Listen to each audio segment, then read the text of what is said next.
Finals night of the Players' Championship. Just four remain. Who's it gonna be? Could the Diamond dab his way to the dotted finish line? Or would MVG put the poo-poo on that idea? Gezi was going mad with high scores and monster finishes, but would the last laugh go to Hollywood? Blockbuster darts today on High Roller Radio. Yes, a crazy weekend in Minehead with all kinds of action on two boards. It all comes to an end tonight. We began the tourney with 64. We're down to just 4. Semifinals announced the PDC, asking the all-important question, can Chris Dobey and Ian White stop an MVG Price showdown? Time would tell. Of course, it's a milestone for the Diamond. First ever PDC semifinal, as Wikipedia points out, on his 60th attempt,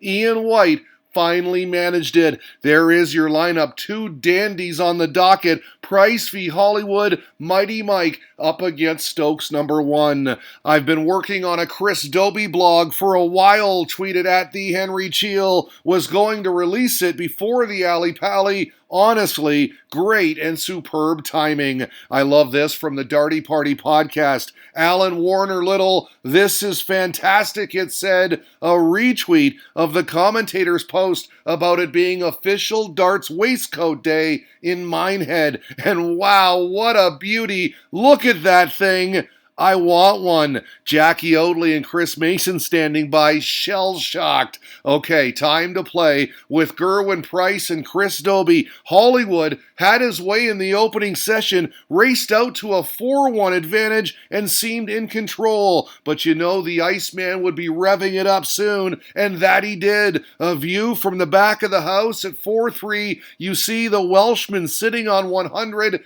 No issue. Top's good for tie ball game. He liked that one. He loved this one. The 132 that followed, all Dobey could do was smile and have a good chuckle about it. Gezi wasn't missing a thing. 5-5 after 2 sessions. It was 8-7 at the third interval. Price averaging 101.3 and trailing, but not for long. This double 10 made it 8 each. It was on a knife edge, and it got nervy. Key moment, 17th leg. Dobey wasting 3 at double. He knew that would be costly, and indeed it was. Price made no mistake, and you see what it means to him. Dobey backstage despondent. Look at this, the very next leg, the Welshman kicked off with a maximum en route to slamming the doors shut, and what a reaction it was when he hit the winning double. I guess he wants it. Take a look at that face. He is all fired up.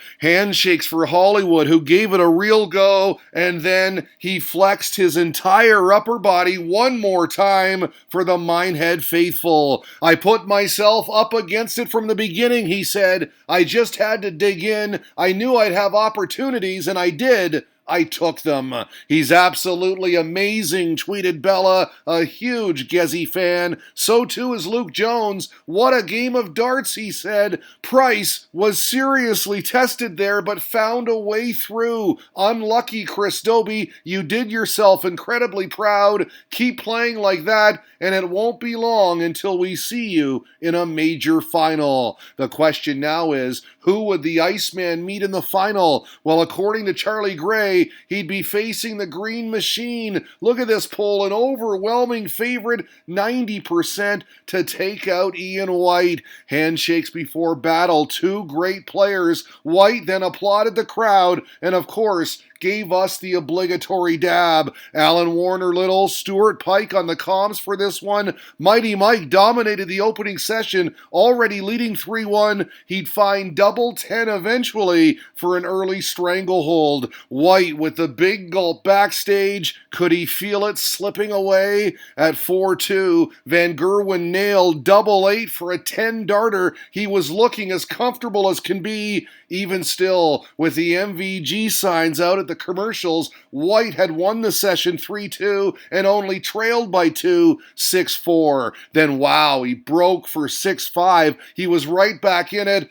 but not long. Bullseye for the 1-3-0. Mighty Mike gives it the confident finger point as if to say, this is my stage. And then why not? Tops for the 1-12 and 9-6 at the interval. You think he was fired up? The faces of a world champion. Give White credit, he gave it a go, but there would be no comeback. 11-8 your final, the Dutchman advances. Good game from both, said Richard Assen. Fully enjoyed it, and it was high standard. Van Gerwen tossed in 9 180s and was 50% on doubles. So all of that set up this, a dream final. Got off to a sluggish start though. Very first leg, all kinds of misses from both players, 17 in all. Price wasting 3, then 3 more. Van Gerwen couldn't find double 2 here. The fans, they couldn't believe it. It was like a pub game. Again, 17 misses. We got the sarcastic celebration when MVG finally pinned the double. That set the tone. This double 18 made it 3-1. More animated this time. He led 3-2 at the interval, up a break,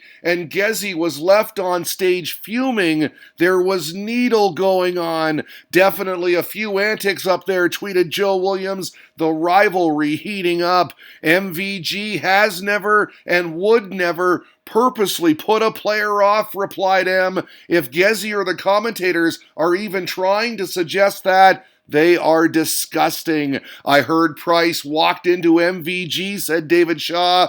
Their sleeves brushed, added the darts connoisseur, and I sensed that tweet had some tongue-in-cheek to it. MVG fans were still happy at 5-3, cheering their man on, but the Iceman kept coming. He took the 9th leg for the Roar, still trailed though, 6-4 at the commercials. So far so good, says the doppelganger, but you could tell he was nervous. MVG after a heavy shovel slap, joked Christopher. 12th leg, drama. On 118, Gezi would have a dart at tops, but not before taking a big breath. He'd miss. Pain. But incredibly, so too would MVG on double 4, then double 2, then the Madhouse. Gezi gave it this, and we were back on serve. And oh, the Werewolves of London, what a final. 8-7 Price after 3 mini sessions. At 8 all, Mighty Mike stole the throw. The 133 first, then the double 5, then the Roar. That was a break crucial moment too, because look at this. A violent eruption after making it 10-8. He was feeling it now. Price, he wasn't giving up. He gave it some at 10-9, then kicked off the 20th leg with the lot. A timely 180.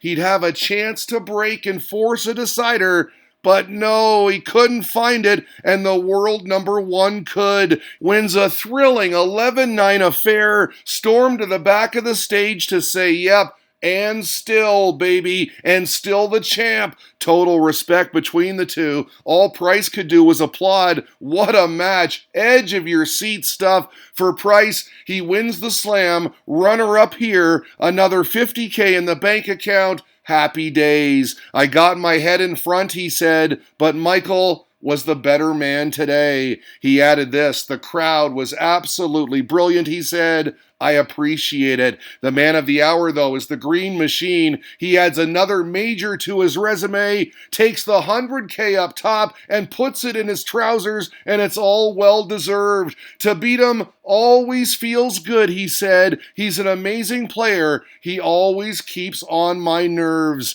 So there you have it. Amazing scenes in Minehead. He's the best, folks, and he's proved it again. Your champion today on High Roller Radio.